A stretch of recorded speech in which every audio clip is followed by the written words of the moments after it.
மாணவர்கள் அனைவருக்கும் வணக்கம். வகுப்பு 5ஆம் வகுப்பு பாடம் தமிழ். இன்றைய வகுப்பில் நாம் பார்க்க போவது துணை பாடம் பண்பறிந்து உதவி செய். பண்பறிந்து உதவி செய்யினா என்ன அப்படின்னு பார்த்தீங்கன்னா, பண்புனா என்ன சொல்லுங்கள் பார்ப்போம். பண்புனா மற்றவர்களுக்கு நம்ம என்ன பண்ணணும், உதவி செய்தல் வேண்டும். நாம் ஒவ்வொருவரும் மற்றவர்களுக்கு உதவி செய்தல் வேண்டும். ஆனால் உதவி செய்பவர்களினுடைய பண்பை அறிந்து என்ன பண்ணணும், உதவி செய்தல் வேண்டும் அப்படின்னு சொல்கிறாங்க. சரிங்களா? காரை என்னும் சிற்றூரில் சின்னசாமி என்கின்ற ஏழை வாழ்ந்து வந்தான்.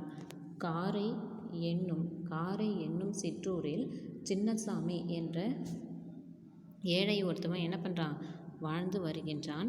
அந்த ஊருக்கு அருகில் மரங்கள் நிறைந்த காடு ஒன்று உள்ளது. அந்த ஊருக்கு பக்கத்தில் என்ன ஆகுது அப்படின்னு பார்த்தீங்கன்னா, மரங்கள் நிறைந்த ஒரு பெரிய காடு ஒன்று இருக்கிறது. சின்னசாமி நாள்தோறும் காட்டுக்கு சென்று காய்ந்து கிடக்கும் விறகுகளை சேர்த்து கட்டி கொண்டு வருவான். அந்த காட்டுக்கு போயிட்டு அந்த சின்னசாமி தினமும் என்ன பண்ணுவான் அப்படின்னு பார்த்தீங்கன்னா, விறகுகளை சேர்த்து கட்டி கொண்டு வருவான். பக்கத்தில் இருந்த நகரத்திற்கு சென்று விறகை விற்று அதில் கிடைத்த பொருளால் வாழ்வை நடத்தி வந்தான். ஏழையாக இருந்தாலும் கடினமாக உழைப்பவன், எல்லா உயிர்களிடத்திலும் அன்பும் இரக்கமும் காட்டுபவன், தன்னால் முடிந்த உதவியை மற்றவர்களுக்கு செய்ய தவறமாட்டான். சின்னசாமி என்ன பண்ணுறான்னா, அந்த காட்டுக்கு தினமும் போயிட்டு என்ன பண்ணுறான், விறகுகளை சேர்த்து கட்டி கொண்டு வரான்.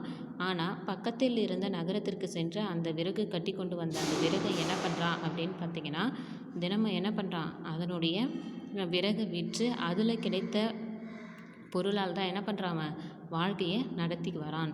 ஏழையாக இருந்தாலும் அவன் ரொம்ப கஷ்டப்படுவான், அதாவது கடினமாக உழைப்பான். எல்லா உயிர்களிடத்திலும் அவன் என்ன பண்ணுவான் அப்படின்னு பார்த்தீங்கன்னா, அன்பும் இரக்கமும் காட்டுபவனாக இருப்பான். அதுக்கப்புறம் தன்னால் முடிந்த, அவன் ரொம்ப கஷ்டப்படுறவனாக இருந்தாலும் ஏழ்மை உடையவனாக இருந்தாலும் தன்னால் முடிந்த உதவியை மற்றவர்களுக்கு அவன் என்ன பண்ணுவான், செய்ய தவற மாட்டான் அப்படின்னு சொல்கிறாங்க. வழக்கம் போல் சின்னசாமி ஒரு நாள் காட்டுக்கு விறகு எடுத்து வர சென்றான். விறகு எடுத்து சேர்க்க சின்னசாமி வெவ்வேறு பகுதிகளுக்கு மாற்றி மாற்றி செல்வான். அன்று அவன் சென்ற பகுதிகளில் ஒரு பெரிய இரும்பு கூண்டுக்குள் புலி ஒன்று அடைப்பட்டு கிடந்தது. வழக்கம் போல் அவனு தினமும் என்ன பண்ணுறான் அப்படின்னு பார்த்தீங்கன்னா, அந்த காட்டுக்கு விறகு கொண்டு வரதுக்காக என்ன பண்ணுறான், காட்டுக்கு போகிறான். விறகு எடுத்து சேர்க்கறதுக்காக என்ன பண்ணுறான், இப்போ ஒரு இடத்துல விறகு போயிட்டு நம்ம வெட்டிட்டு வந்தோன்னா அந்த இடத்துல போயிட்டு மறுபடியும் நம்ம விறகு வெட்ட முடியாது இல்லைங்களா? அந்த மாதிரி தான் அவன் என்ன பண்ணுறான் அப்படின்னு பார்த்தீங்கன்னா, ஒரே இடத்துல விறகு வெட்டாமல் மாற்றி மாற்றி என்ன பண்ணுறான், விறகு வெட்டுறதுக்காக வெவ்வேறு பகுதிகளுக்கு போகிறான். அன்று அவன் சென்ற பகுதிகளில் ஒரு பெரிய இரும்பு கூண்டுக்குள் என்ன ஆகுது அப்படின்னு பார்த்தீங்கன்னா, ஒரு புலி என்ன பண்ணுது, கூண்டுக்குள்ளே அடைப்பட்டு கிடைக்குது. உடனே அந்த கூண்டுக்குள்ளே அடைப்பட்டு கிடைக்கின்ற அந்த புலியை என்ன பண்ணுறான், சின்னசாமி பார்த்துட்றான். உடனே கூண்டுக்குள் இருந்த புலி என்ன பண்ணுன்னா, சின்னசாமியை பார்க்குது. சின்னசாமி புலியை பார்த்துட்றான். உடனே என்ன ஆகுதுன்னா, மகிழ்ச்சியோடு பேச தொடங்கியது. யார், புலி என்ன பண்ணுது, நம்முடைய சின்னசாமியை பார்த்து ரொம்ப சந்தோஷப்படுது. ஏன் சந்தோஷப்படுது அப்படின்னு பார்த்தீங்கன்னா, கூண்டுக்குள்ளே அடைப்பட்டு கிடைக்கின்ற நம்மை காப்பாற்றுவதற்காக இவன் வந்திருக்கிறான்ற மாதிரி ரொம்ப சந்தோஷத்தில் இருக்குது, நம்மளை காப்பாற்ற போகிறான் அப்படின்னு சொல்லிட்டு. சரிங்களா? உடனே புலி என்ன பண்ணுது அப்படின்னு பார்த்தீங்கன்னா, நம்முடைய சின்னசாமியை பார்த்து, நண்பா, உன்னை பார்த்தால் மிகவும் நல்லவனாக தெரிகிறாய். என் பகைவர்கள் என்னை இந்த கூண்டுக்குள் அடைத்து விட்டார்கள். 2 நாட்களாக நான் உணவு கூட இல்லாமல் துன்பப்படுகிறேன். இந்த கூண்டை திறந்து என்னை விடுவித்து காப்பாற்று என்று கெஞ்சியது. உடனே நம்முடைய சின்னசாமியை பார்த்து, நண்பா, உன்னை பார்ப்பதற்கு எப்படிப்பட்டவனாக இருக்க, நல்லவனாக இருக்க, அதனால் பார்ப்பதற்கு நீ நல்லவனாக இருந்தாலும் பகைவர்கள் எல்லாருமே என்னை இந்த கூண்டுக்குள்ளே அடைச்சி வச்சுட்டாங்க. 2 நாளாக உணவு கூட இல்லாமல் நான் ரொம்ப கஷ்டப்படுறேன். என்னை எப்படியாவது இந்த கூண்டுக்குள்ளே இருந்து காப்பாற்றிடு அப்படின்னு சொல்லிட்டு புலி கூண்டுக்குள்ளே இருந்து சின்னசாமியை பார்த்து கேட்குது. உடனே புலியினுடைய கெஞ்சும் சொற்களை கேட்டு சின்னசாமி இறக்கப்பட்டான்.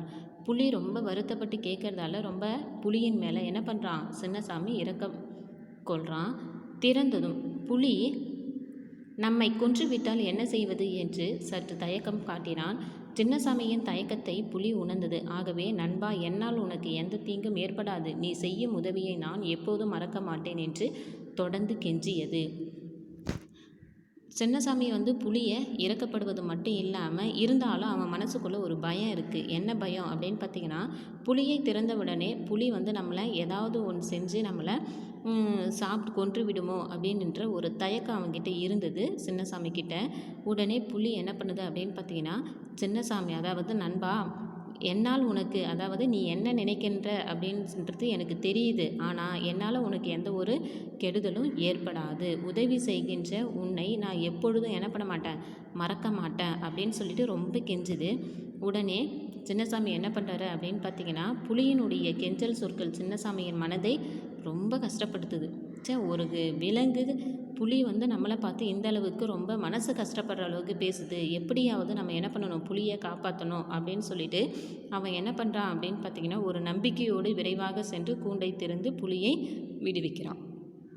புலியை காப்பாற்றிடுறான். உடனே புலி என்ன பண்ணுது அப்படின்னு பார்த்தீங்கன்னா, கூண்டை விட்டு வெளியில் வந்த புலி தன் முன் கால்களால் சின்னசாமியை எட்டி பிடித்தது. கூண்டை விட்டு வெளியே வந்த புலி என்ன பண்ணுது, தன்னுடைய முன் காலை வைத்து சின்னசாமியை எட்டு பிடிக்குது. முட்டாள் மனிதா, 2 நாட்களாக எதுவும் தின்னாமல் பசியோடு இருக்கின்றேன், அதனால் உன்னை கடித்து தின்று பசியார போகிறேன் என்று கூறியது. உடனே என்ன கேட்குது அப்படின்னு பார்த்தீங்கன்னா, முன்னாடி இருக்கிற காலால் சின்னசாமியை எட்டி பிடிக்குது.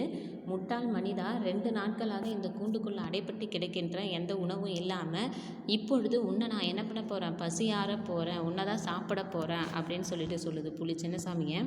சின்னசாமி என்ன பண்ணுறான் அப்படின்னு பார்த்தீங்கன்னா, ரொம்ப பயந்து நடுங்குறான்.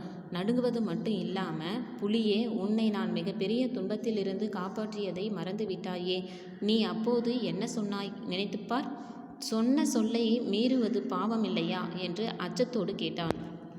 சின்னசாமி பயப்படுவது மட்டும் இல்லாமல் உடனே புலியை பார்த்து என்ன பண்ணுறான் அப்படின்னு பார்த்தீங்கன்னா, உன்னை நான் எந்த ஒரு எப்படிப்பட்ட ஒரு ஆபத்திலிருந்து நான் காப்பாற்றிருக்கேன், ஆனால் என்னையே நீ சாப்பிட போகிறேன்னு சொல்லியிருக்கிறியே, அதாவது நான் இந்த அளவுக்கு மனசில், அதாவது நீ என்னை கொன்றுவேன் என்ற மனசில் கஷ்டப்படும் பொழுது நீ என்ன நினைக்கிறேன்னு எனக்கு தெரியுது, ஆனால் இருந்தாலும் என்னை விடுவிக்கும் பொழுது நான் என்ன பண்ண மாட்டேன், உன்னை எதுவுமே பண்ண மாட்டேன், முன்னாடி நீ இந்த மாதிரி பதில் என்கிட்ட சொன்னையே, இப்பொழுது வந்து இந்த மாதிரி என்னை பண்ணுறையே, அப்போ சொன்ன சொல்ல நீ என்ன பண்ணலை, காப்பாற்றாமல் இப்படி மீறுகின்றாயே அப்படின்னு சொல்லிட்டு, இதெல்லாம் தப்பு, இந்த மாதிரி செயல்களை ஏன் செய்கின்ற அப்படின்னு சொல்லிட்டு சின்னசாமி புலியை பார்த்து கேட்குறான்.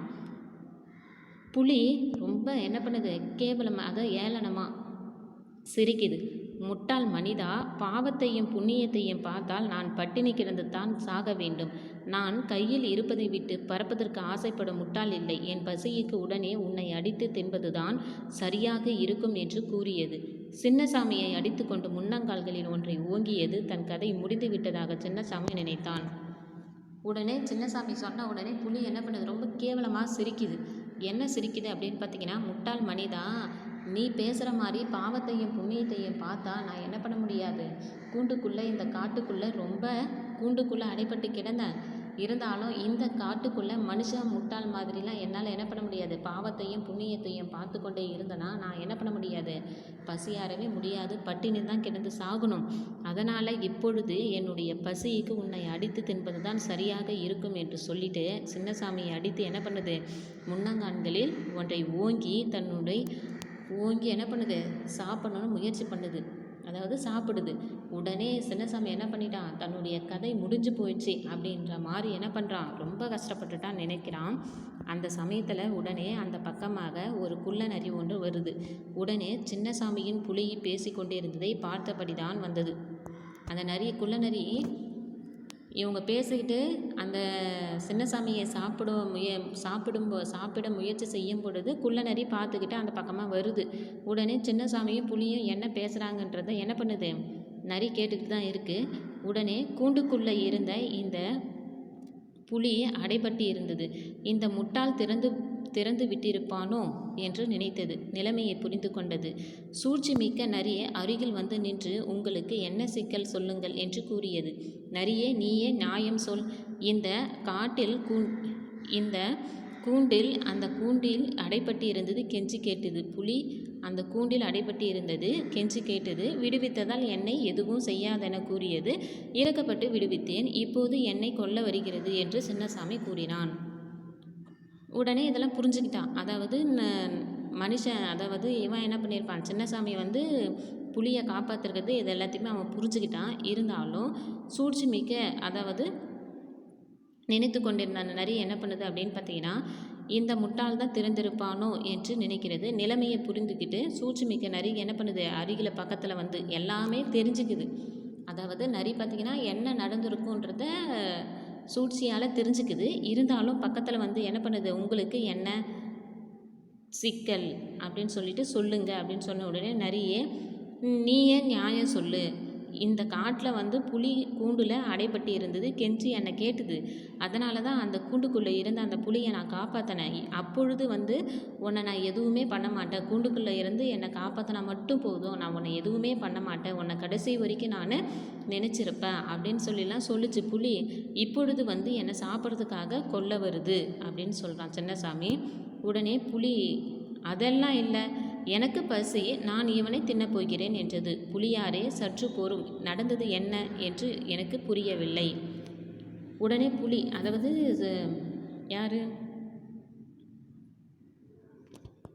யாருன்னு பார்த்தீங்கன்னா நம்ம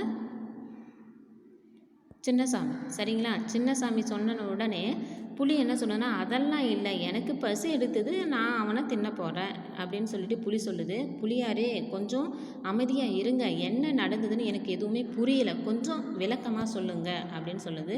உடனே புலியின் தீய நோக்கங்களை புரிந்து கொண்ட நரி, மனிதனை காப்பாற்றவும் புலிக்கு அறிவு புகட்டவும் முடிவு செய்யவும் எனக்கு சரியாக புரியவில்லை, மனிதா நீ எங்கிருந்தாய் என்று கேட்டது.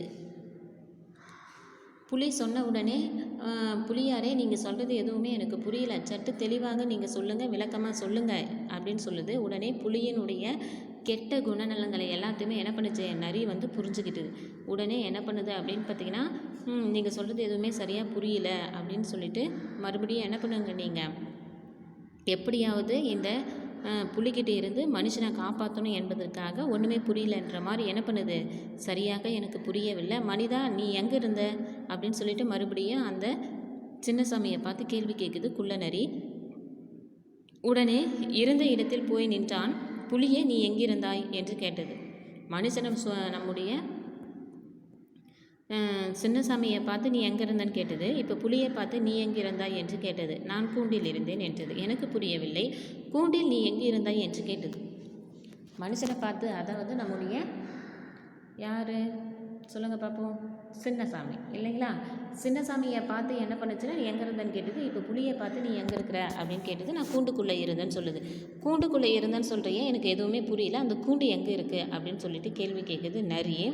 உடனே புலிதான் இருந்த இடத்தை காட்ட கூண்டுக்குள் புகுந்து நின்றது. உடனே நரி கூண்டை அடைத்தது. புலி வெளியில் வர முடியாமல் திகைத்தது. உடனே புலி என்ன பண்ணுதுன்னா, கூண்டுக்குள்ளே இருந்துன்னு சொல்கிறீங்க இல்லையா, அந்த கூண்டு எங்கே இருக்குது கொஞ்சம் எனக்கு காட்டுங்க அப்படின்னு கேட்குது நரி. உடனே புலி என்ன பண்ணுதுன்னா, கூண்டு இருந்த அந்த காட்டுக்குள்ளே கூண்டு இருந்த இடத்திற்கு என்ன பண்ணுது, புலி வந்து நரியை கூட்டுட்டு போகுது.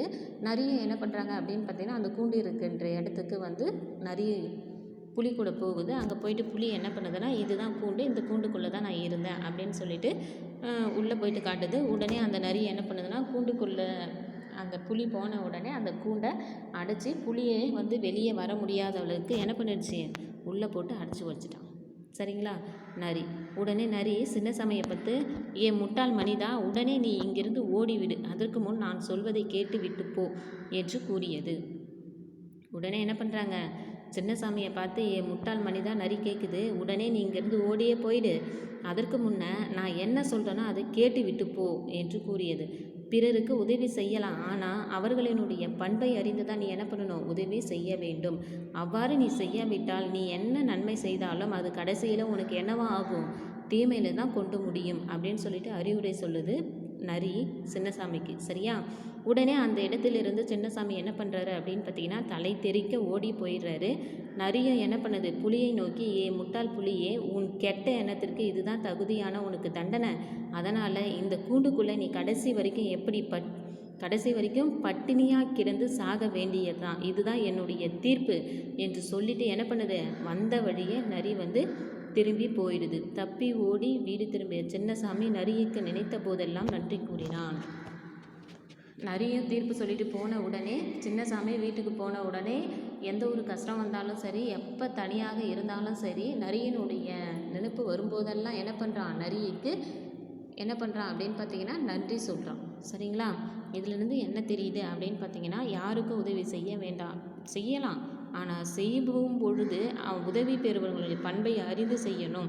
அதனால் நமக்கு நீங்கள் எவ்வளவு தான் நன்மை செஞ்சாலும் சரி, அந்த நன்மை செய்யும் பொழுது கடைசியில் என்ன ஆகுது, நமக்கு தீங்கு தான் உண்டாக்குது. அதனால் பண்பறிந்து உதவி செய்ய வேண்டும் என்று சொல்லியிருக்காங்க. சரிங்களா?